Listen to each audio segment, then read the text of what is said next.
투자 판단의 최종 책임은 투자자 본인에게 있습니다. 안녕하세요. 더 딥다이브에 오신 여러분 환영합니다. 오늘 저희가 함께 아주 깊게 파고들 주제는요. 지난 약 70년간의 글로벌 금 보유고 변화입니다. 특히 미국과 나머지 세계 사이의 그 극적인 흐름 변화에 초점을 맞출 건데요. 저희가 받은 금 보유고 분석, 다각적 심층 분석, PDF, 이 자료를 바탕으로 이야기할 거고요. 1957년부터 현재 2025년까지의 데이터를 다룹니다. 단순히 금을 얼마나 사고 팔았나 이런 걸 넘어서요. 이 수치들이 국제 통화 시스템의 근본적인 재편과 어떻게 연결되는지 그걸 한번 파헤쳐 보겠습니다. 자료에 보면 US vs Global Gold Reserves 차트가 나오는데 와, 이거 정말 놀랍습니다. 전 세계 중앙은행들이 가진 금 총량 대비 미국의 비중이요. 1957년에는 53%였는데 2025년 현재는 이게 20%까지 떨어졌어요. 이게 무려 90년 만에 최저치라고 하네요. 네, 맞습니다. 90년 만의 최저치. 상당한 변화죠. 그렇죠. 근데 또 반대로 미국을 제외한 다른 나라 중앙은행들의 금 보유량은요. 2008년 금융위기 이후로 확 늘어서 49년 만에 최고치를 기록하고 있고요. 네, 그 현상이 아주 극명하게 대위되는 거죠. 그래서 오늘 저희 목표는 바로 이 대분기, 그러니까 The Great Divergence라고 불리는 이 현상의 진짜 의미가 뭘까? 이걸 파헤치는 겁니다. 대체 이 엄청난 격차는 뭘 말해주는 걸까요? 이게 그냥 투자 선호도가 바뀐 걸까요? 아니면 더 깊은 어떤 구조적인 전환의 신호일까요? 네, 그 말씀하신 격차, 대분기 현상은 단순한 숫자의 변화가 절대 아닙니다. 오히려 국제통화 질서의 어떤 지각 변동을 보여주는 매우 중요한 신호라고 봐야겠죠. 이 복잡한 현상을 좀 제대로 이해하려면 자료에서도 제시된 것처럼 역사를 세 단계로 나누어서 살펴보는 게 좋을 것 같습니다. 세 단계로요? 네. 첫 번째는 1957년부터 닉슨 쇼크가 있었던 1971년까지, 그러니까 브레턴 우주 체제가 막 흔들리고 결국 붕괴되던 시기고요. 아, 브레턴 우주 붕괴기. 그렇죠. 두 번째는 그 이후 1971년부터 2008년 글로벌 금융위기 직전까지입니다. 이때는 달러가 금과 완전히 분리돼서 명목화폐로서 자리를 잡아가는 시기였죠. 명목화폐 정체기라고 볼 수 있겠네요. 네네. 그리고 마지막 세 번째 단계가 바로 2008년 금융위기 이후부터 현재까지입니다. 이 시기에는 지정학적인 변화와 맞물려서 금의 역할이 다시금 주목받고 있는 거죠. 뭐랄까 지정학적 재편기라고 할 수 있겠습니다. 흥미롭네요. 그렇게 시기를 나누어 보니 흐름이 좀 보이는 것 같습니다. 네, 그리고 자료를 제공한 그 크레스케 캐피탈 같은 분석기관에서는요. 특히 현재 상황을 미국의 어떤 재정관리 문제, 또 막대한 부채 증가, 이런 것들이 달러의 위상을 좀 흔들고 상대적으로 금의 중요성을 더 부각시키는 그런 배경이 되고 있다. 이렇게 지적하고 있습니다. 알겠습니다. 그럼 그 첫 번째 시기, 1957년 무렵으로 한번 거슬러 올라가 보죠. 그때 미국은 전 세계 금의 절반 이상, 53%를 보유하고 있었다고요. 네, 맞습니다. 당시에는 정말 압도적이었죠. 정말 금패권 국가였네요. 달러가 온스당 35달러의 금으로 딱 고정돼서 교환되던 그 브레턴 우주 체제가 작동하던 때였죠. 그렇죠.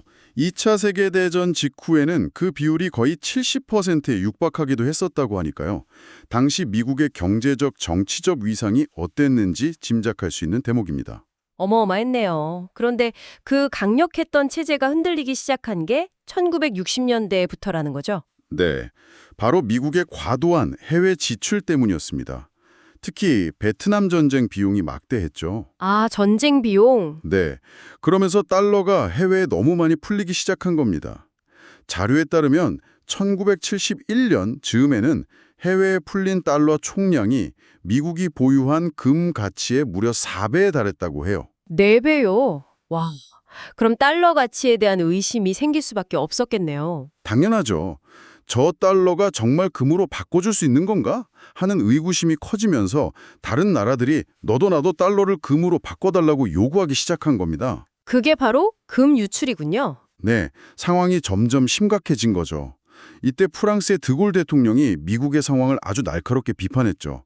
그 유명한 과도한 특권, 엑소비턴트 프리빌리지 발언입니다. 아, 저도 들어봤습니다. 그게 정확히 어떤 의미였죠? 말 그대로 미국이 너무 과도한 특권을 누리고 있다는 비판이었어요.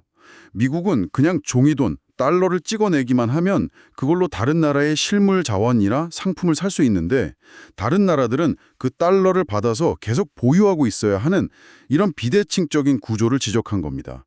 미국 경제를 떠받쳐주는 꼴이라는 거죠. 일리가 있네요. 그래서 프랑스가 행동에 나섰군요. 네, 아주 적극적으로요. 1965년부터 달러를 미국에 가져가서 금으로 바꿔가기 시작했습니다. 스위스 같은 다른 나라들도 동참하면서 브레톤우즈 체제에 대한 압박이 점점 커졌고 결국 체제 붕괴의 중요한 원인이 됐죠. 여기서 그 과도한 특권이라는 개념이 참 흥미로운데요. 그게 결국 시스템 붕괴의 씨앗이 되었다는 말씀이시죠? 정확합니다. 브레톤우즈 체제가 미국에게 부여했던 그 구조적인 이점, 달러를 마음껏 찍어낼 수 있는 그 특권이 결국 달러의 과잉 공급을 초래했고 금 가격이 온스당 35달러로 고정된 상황에서는 필연적으로 금태환 요구가 증가할 수밖에 없었던 겁니다. 이건 뭐 단순한 정책 실패라기보다는 시스템 자체가 내포하고 있던 어떤 구조적 취약성, 모순이 드러난 거라고 봐야겠죠. 고전적인 금 본유제에서도 무역 적자가 나면 금이 빠져나가듯이 달러가 너무 많아지니 금으로 바꿔달라는 요구가 늘어난 거군요. 네, 비슷한 원리입니다. 결국 감당할 수 없는 수준에 이르게 된 거죠. 그래서 결국 1971년 8월 15일 닉슨 대통령이 폭탄 선언을 하게 된 거군요. 더 이상 달러를 금으로 안 바꿔주겠다. 네, 그 유명한 닉슨 쇼크입니다.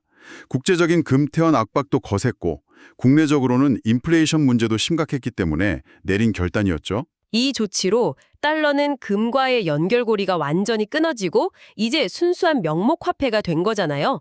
브레톤우즈 체제는 사실상 폐기된 거고요. 그렇습니다. 이게 바로 현대 통화 시스템의 시작점이 된 역사적인 전환점이죠. 그런데 정말 흥미로운 사실은요. 이 닉슨 쇼크 이후에도 미국 정부가 보유한 금의 양 자체는 거의 변하지 않았다는 거예요. 톤수 기준으로 보면 약 9,000톤 정도인데 그게 지금까지도 거의 그대로 유지되고 있다는 거죠. 네, 그렇죠. 금이 더 이상 통화 정책의 직접적인 제약 요인이 아니게 되면서 미국 입장에서는 굳이 금을 더 모으거나 보유량을 조절할 필요성을 못 느낀 겁니다. 금의 역할에서 벗어난 거군요. 그렇죠. 더 이상 금에 얽매일 필요가 없어진 거죠. 근데 더 놀라운 건 미국 정부가 이 엄청난 양의 금 보유고 가치를 평가하는 방식입니다. 아, 그 법정 가격 문제요? 네. 아직도 1973년에 의회가 정한 온스당 42.22달러라는 가격으로 장부에 기록하고 있다는 겁니다. 42.22달러. 지금 시장 가격이 온스당 3,400달러를 훌쩍 넘는데 말이죠. 그렇습니다. 비교가 안 되는 수준이죠. 그러니까 공식적으로 발표되는 미국의 금 보유고 가치는 실제 시장 가치에 비해 터무니없이 극단적으로 저평가되어 있는 상태인 겁니다. 정말 비현실적이네요.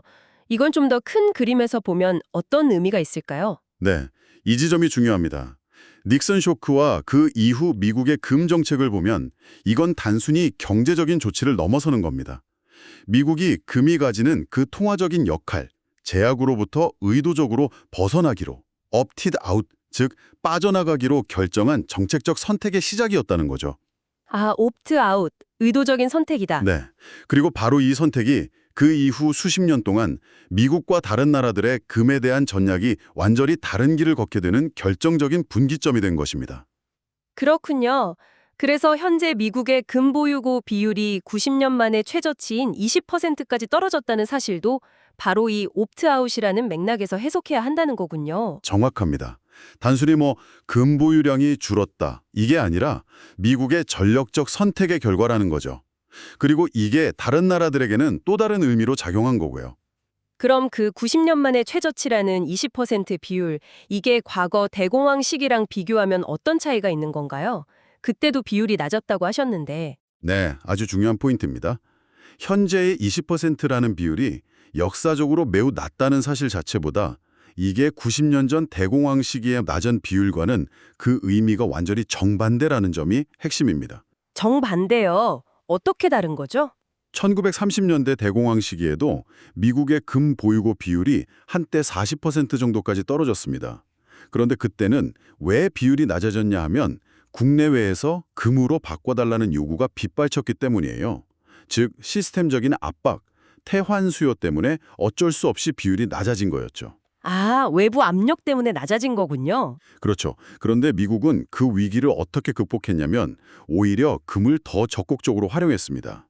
루스벨트 대통령이 1934년에 금 보유를 금지시키고 달러 가치를 온스당 20.67달러에서 35달러로 평가절하했죠. 네, 역사 시간에 배웠던 기억이 납니다. 그 조치들의 목적이 뭐였냐면 달러 가치를 떨어뜨려서 전 세계의 금을 미국으로 끌어들이라는 거였습니다. 실제로 그렇게 됐고요. 그 결과 불과 8년 만에 미국의 금 보유량이 4배나 늘었고 전 세계의 금 보유량에서 차지하는 비중은 1950년에는 66%까지 치솟았습니다. 와, 위기를 오히려 금을 모으는 기회로 삼아서 패권을 더 강화한 거네요. 바로 그거죠. 과거의 낮은 비율은 위기 극복과 패권 강화 과정의 일부였던 셈입니다. 위기의 결과이자 극복의 수단이었던 거죠. 그런데 2025년 현재의 20%는 다르다는 말씀이시죠? 네, 완전히 다릅니다.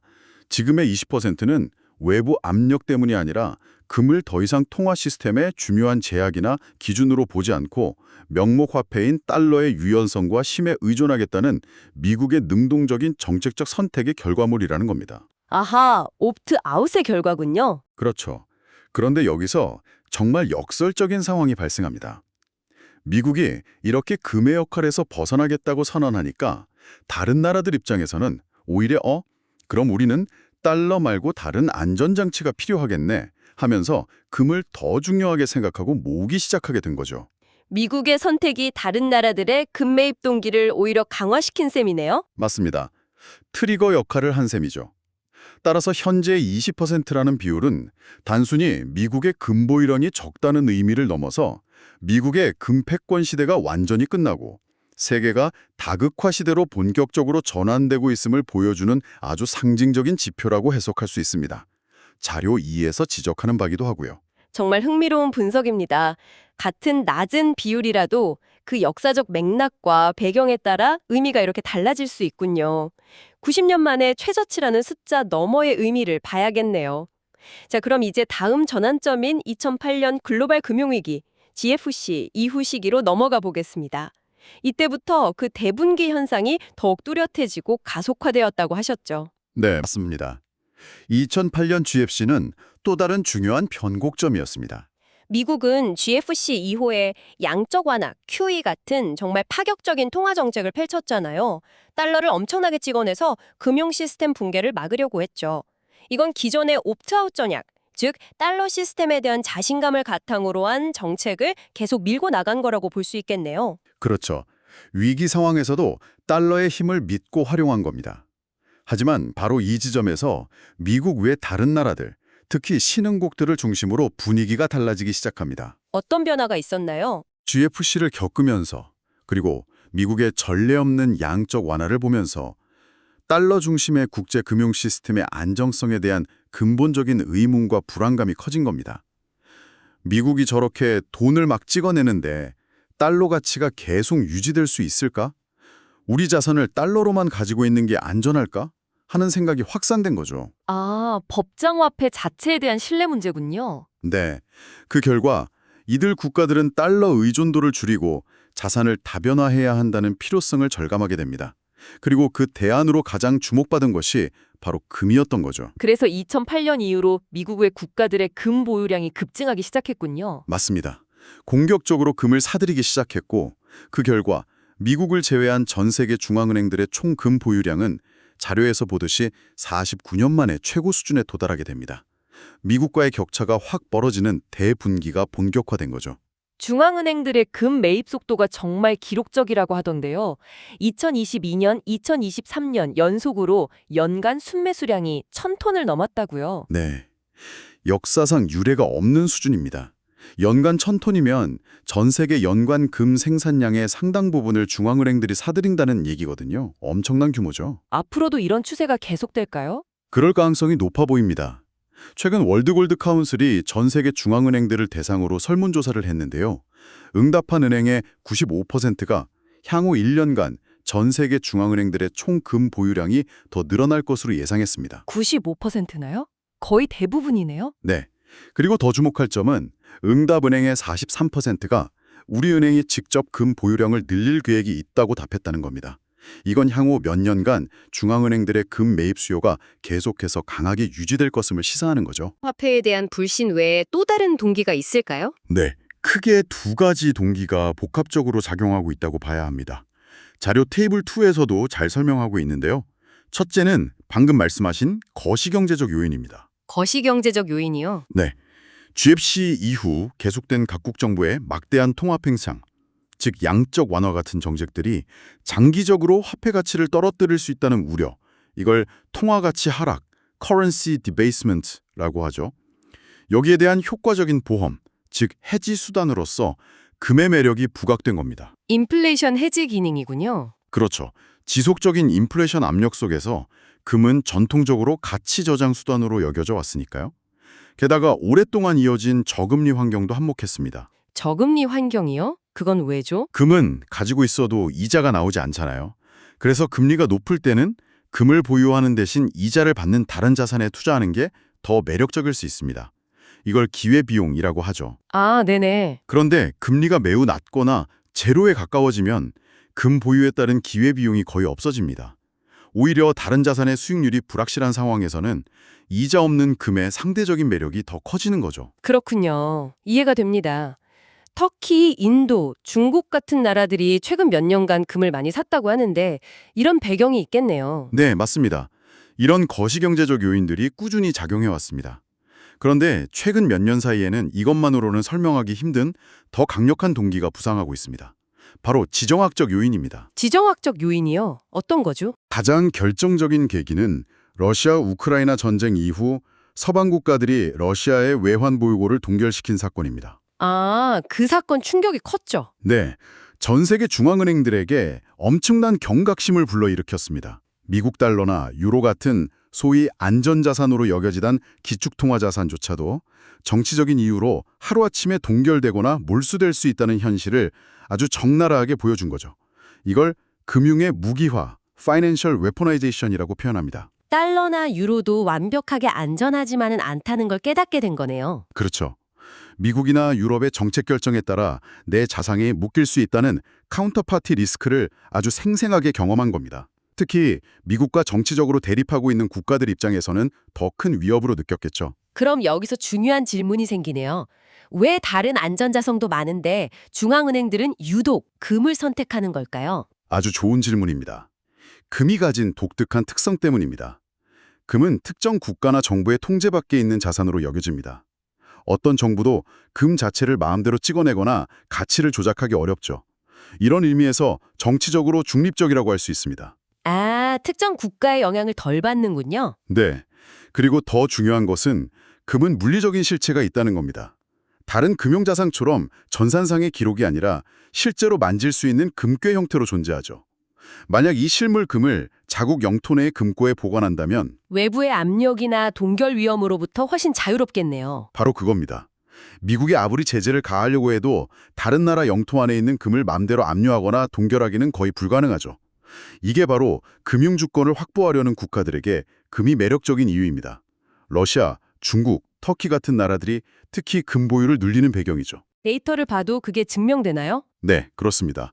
IMF 연구 결과에 따르면 미국, 유로존, 일본, 영국 같은 주요 4개 통화발행국 G4로부터 금융제재를 받은 경험이 있는 국가들은 그렇지 않은 국가들에 비해 평균적으로 금 보유량을 약 130톤 더 많이 늘렸다고 합니다. 와, 130톤이나요? 이건 뭐 금 매입이 지정학적 위험에 대한 직접적인 대응이라는 명백한 증거네요. 그렇죠. 결국 금이 가진 그 물리적인 실체성, 수천 년간 가치를 인정받아온 역사성, 그리고 특정 정부의 통제에서 자유로운 비주권적, non-sovereign 특성이 현재처럼 불안정한 국제 정세와 맞물리면서 다른 어떤 자산도 대체할 수 없는 최적의 전략적 준비 자산으로 다시금 부상하고 있는 겁니다. 그렇군요.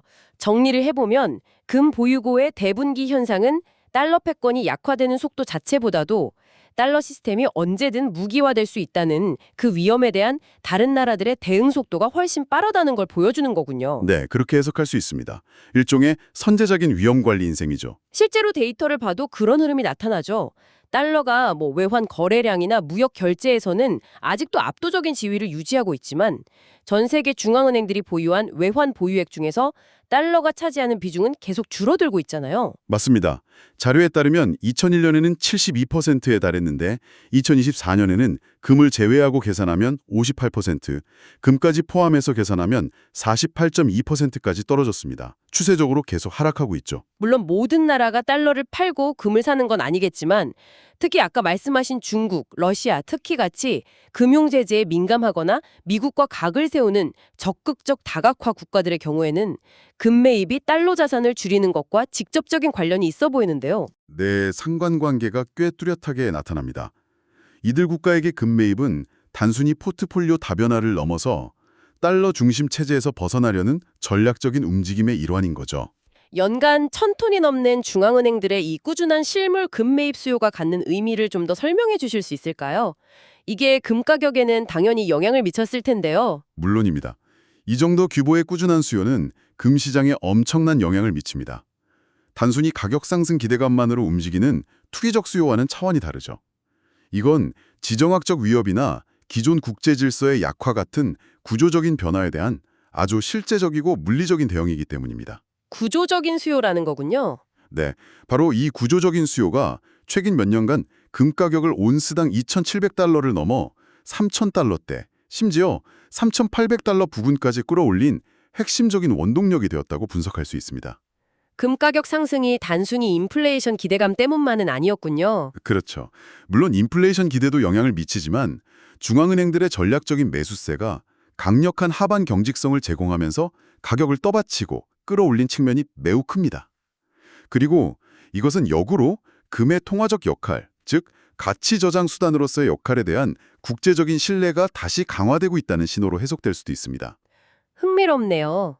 물론 최근에 금 가격이 좀 조정을 받기도 했지만 큰 흐름에서 보면 중앙은행들의 수요가 계속해서 가격을 지지하고 있다는 말씀이시군요. 네, 단기적인 등락은 언제나 있을 수 있지만 지난 몇 년간 형성된 중앙은행들의 꾸준한 매수 흐름은 금 시장의 구조적인 변화를 이끌고 있다고 봐야 합니다. 알겠습니다. 자, 그럼 이 모든 변화들이 앞으로의 국제 질서에 대해 무엇을 의미하는지 그쪽으로 이야기를 좀 넘어가 보죠. 이 금 보유고의 거대한 흐름 변화가 결국 세계 질서가 다극화 체제로 가고 있다는 증거라는 말씀이셨잖아요. 네, 그렇습니다. 미국 중심의 단극 체제가 저물고 여러 강대국 또는 지역 블록이 영향력을 행사하는 다극화 시대로 이행하고 있다는 것을 보여주는 여러 지표 중 하나가 바로 이 금 보유고의 변화라고 할 수 있습니다. 특히 브릭스 국가들의 움직임이 주목되는 것 같아요. 브라질, 러시아, 인도, 중국, 남아프리카 공화국에 최근 더 많은 나라들이 합류했죠? 맞습니다. 브릭스의 부상은 다극화 시대를 상징하는 대표적인 현상 중 하나죠. 현재 전 세계 GDP에서 차지하는 비중이 30%를 훌쩍 넘어서는 거대 경제 블록으로 성장했습니다. 이 브릭스 국가들의 목표 중 하나가 달러 의존도를 줄이고 자체적인 금융 시스템을 구축하는 것이라고 하던데요. 금이 여기서 어떤 역할을 할까요? 네, 브릭스는 금융 주권 확보와 달러 시스템의 대안 마련에 큰 관심을 보이고 있습니다. 특히 러시아와 중국은 이미 세계 10대 금 보유국 안에 들 정도로 아주 적극적으로 금을 축적해왔죠. 상위 10개국 안에 드는군요. 네, 자료 분석에 따르면 브릭스 국가들이 당장 금 보니지에 기반한 단일 공동통화를 만들려고 하는 것 같지는 않습니다. 그건 현실적으로 매우 복잡하고 어려운 문제거든요. 그렇죠. 각국 이해관계도 다를 테고요. 네, 대신에 이들이 주목하는 것은 금을 일종의 중립적인 가치 벤치마크로 활용하는 방안입니다. 중립적 가치 벤치마크요.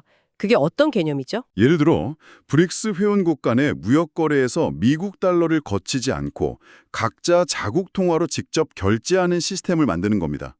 이걸 다중통화 결제 프레임워크라고 부르는데요. 아, 자국 통화로 직접 거래한다? 네.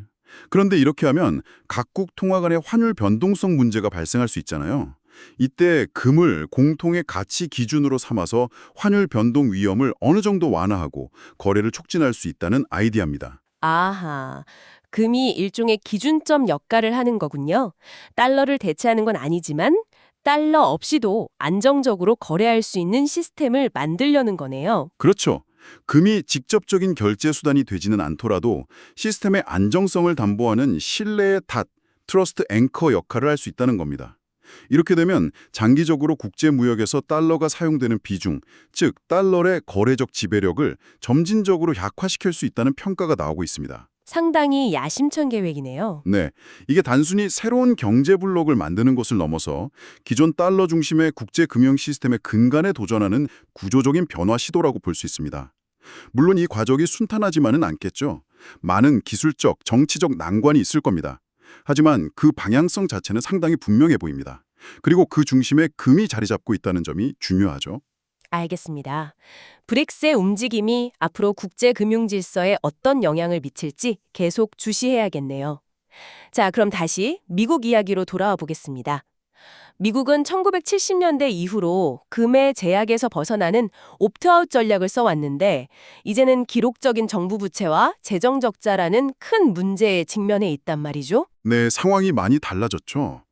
과거에 옵트아웃 전략이 가능했던 것은 미국의 경제력과 달러에 대한 신뢰가 뒷받침되었기 때문인데 지금은 그 기반이 예전 같지 않다는 지적이 많습니다. 현재 미국의 금 보유량이 총 정부 부채 대비 2% 수준으로 역사상 가장 낮다고 하셨고요. 그런데 동시에 그 가치는 온스당 42.22달러라는 비현실적인 가격에 묶여 있다고 했죠. 이 두 가지 사실을 연결해 보면 뭔가 다른 가능성이 보이지 않나요? 어떤 가능성을 말씀하시는 거죠? 바로 금 재평가, 골드 리밸류에이션입니다.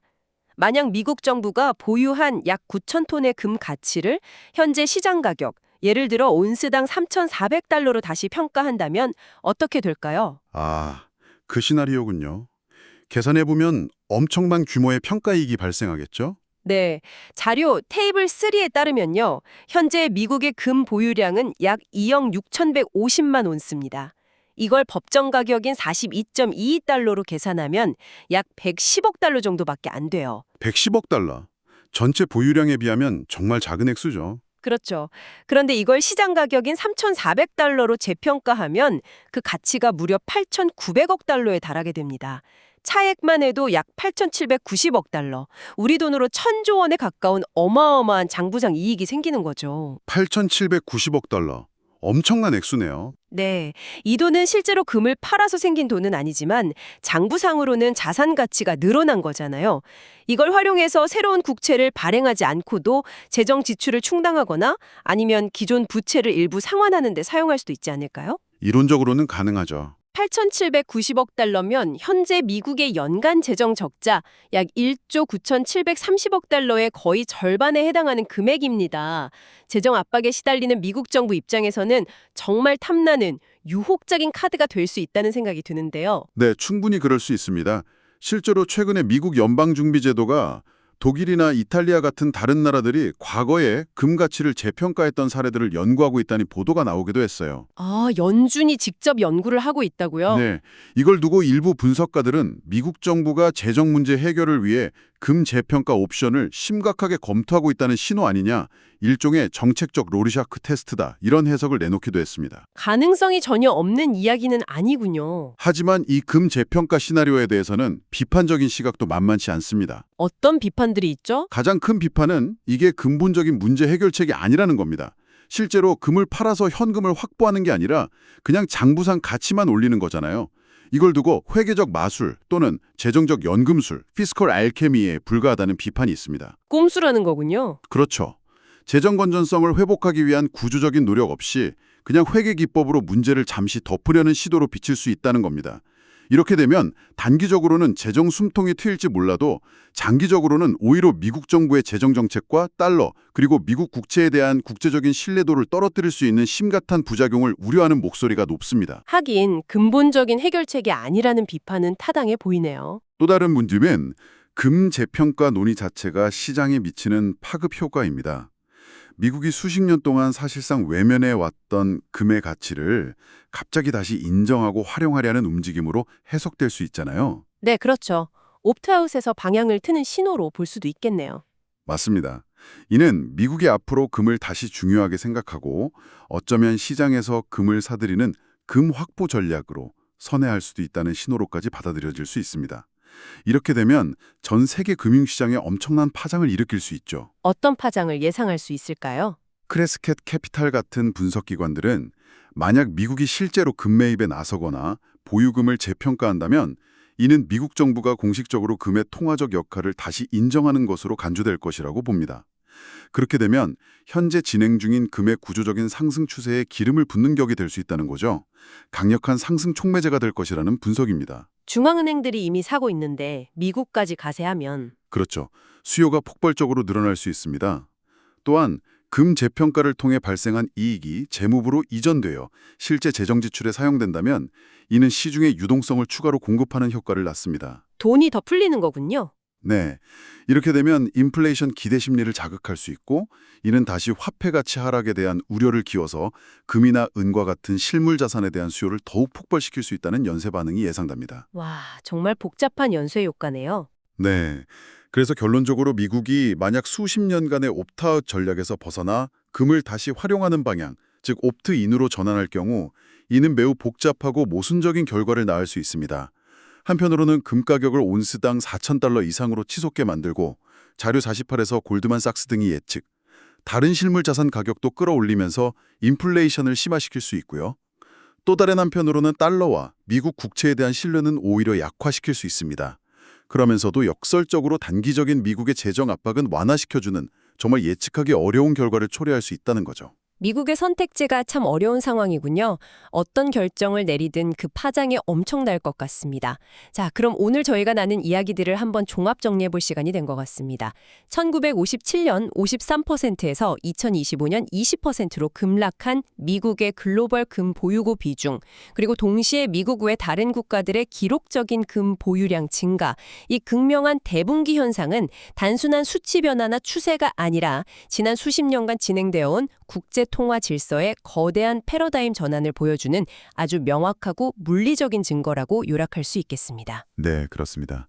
숫자가 보여주는 현실이죠. 그리고 이 거대한 격차가 우리에게 말해주는 핵심 메시지는 결국 이것인 것 같습니다. 미국은 통화 정책의 자율성과 유연성을 극대화하기 위해 금과의 연결고리를 끊는 옵트아웃을 선택했지만 나머지 세계, 특히 많은 신흥국들은 달러 시스템이 가진 잠재적 위험성, 예를 들어 금융의 무기화 가능성이나 장기적인 가치 하락 위험과 다극화 시대로의 전환에 대비하기 위해 금을 다시 전략적으로 중요하게 여기고 적극적으로 축적하고 있다는 것. 맞습니다. 서로 다른 전략적 선택이 만들어낸 결과죠. 어쩌면 현재 진행 중인 이 단극에서 다극 체제로의 전환 과정을 금 보유고의 변화만큼 중립적이고 명확하게 보여주는 지표도 드물지 않을까 하는 생각도 듭니다. 네, 금은 정치적 이해관계를 떠나서 객관적인 상황을 보여주는 바로미터 역할을 하고 있다고 볼 수 있죠. 그럼 앞으로 장기적인 전망은 어떻게 보시나요? 중앙은행들의 금 매입 추세는 계속될까요? 그 동력이 쉽게 사라지지 않을 것이기 때문입니다. 지속적인 인플레이션 압력에 대한 해지 수요, 지정학적 리스크 관리에 대한 필요성, 그리고 장기적인 탈달러화 움직임 등 금 매입을 견인하는 구조적인 요인들이 단기간에 해소되기는 어려워 보입니다. 골드만삭스 같은 곳에서는 금 가격이 온스판 4,000달러를 넘어설 수도 있다고 예측한다고요? 네, 그런 전망들이 나오고 있습니다. 물론 미래 예측은 항상 불확실하지만 중앙은행들의 꾸준한 수요가 금 가격에 강력한 구조적 지지 요인으로 작용할 것이라는 데는 많은 전문가들이 동의하고 있습니다. 그리고 금의 역할 자체도 변화하고 있다는 점을 주목해야 합니다. 과거에는 주로 인플레이션 해지나 안전자산 정도로 여겨졌다면 이제는 다극화 시대로 접어들면서 그 이상의 의미를 갖게 될 수 있습니다. 그 이상의 의미라면 어떤 걸까요? 바로 카운터파티 리스크가 없는 유일한 전략적 준비 자산이라는 점입니다. 특정 국가나 기관의 부도 위험에서 자유로운 궁극의 안전자산이라는 거죠. 더 나아가서 어쩌면 미래에 등장할 새로운 국제결제 시스템이나 통화 바스켓에서 중요한 기준점, 즉 벤치마크로서의 역할을 수행하게 될 가능성도 제기되고 있습니다. 금이 위상이 다시 높아지고 있는 거네요. 네, 그렇게 볼 수 있습니다. 마지막으로 오늘 분석한 자료들을 바탕으로 정책 당국과 투자자들에게 시사하는 바를 간단히 요약해 볼 수 있을 것 같습니다. 네, 부탁드립니다. 우선 미국 정책 당국 입장에서는 금 재평가나 매입 같은 카드는 단기적으로 유동성을 공급하고 재정 압박을 덜어줄 수는 있겠지만 장기적으로는 달러 신뢰도를 훼손할 위험이 크다는 점을 유념해야 합니다. 회계적인 조정보다는 근본적인 재정 건전성 회복과 통화 정책의 투명성 확보가 더 중요하다는 거죠. 구조적인 대응이 필요합니다. 네, 근본적인 해결책이 중요하겠군요. 그리고 글로벌 투자자들, 특히 기관 투자자나 CIO 최고 투자 책임자들 입장에서는 현재 우리가 처한 환경, 즉 전례 없는 수준의 정보 부채, 고조되는 지정 확정 리스크, 탈달러화 흐름의 가속화를 고려할 때 전통적인 자산 배분 전략, 예를 들어 주식 60%, 채권 40% 같은 포트폴리오가 과거만큼 효과적이지 않을 수 있다는 점을 인지해야 합니다. 6040 포트폴리오의 위기론이 나오는 배경이군요. 네, 이런 시스템적인 위험에 대비하기 위한 보험으로서 금이나 은과 같은 실물 자산, 특히 귀금속 자산의 비중을 전략적으로 확대하는 것을 고려해 볼 필요가 있다는 것이 자료의 핵심적인 제언 중 하나입니다. 단순한 분산 투자를 넘어 시스템 리스크에 대한 비대칭적인 보호막 역할을 기대할 수 있다는 거죠. 저희가 함께 추적해본 이 거대한 금 보유고 흐름의 변화 속에서 가치 저장 수단의 미래는 과연 어떻게 펼쳐질까요? 달러를 비롯한 기존 명목 화폐 시스템에 대한 신뢰가 끊임없이 시험받고 있는 이 시대에 여러분께서는 과연 어떤 자산에 가장 큰 믿음을 두고 계신가요? 이 질문을 한번 마음속에 품고 곱씹어 보시면서 오늘 저희의 깊은 탐구를 마무리할까 합니다. 항상 여러분의 성공 투자를 기원합니다. 내용이 좋으셨다면 구독, 좋아요 부탁합니다.